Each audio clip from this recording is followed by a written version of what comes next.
தன்னை மறந்து மண்ணில் விழுந்து இளமை மலரின்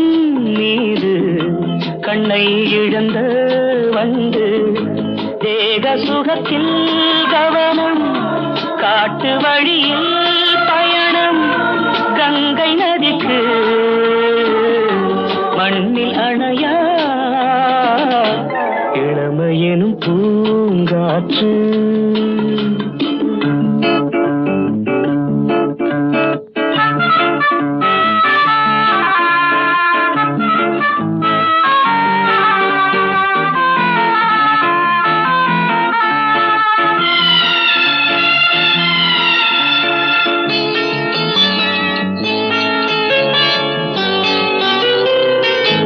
அங்கம் முழுதும் பொங்கும் இளமை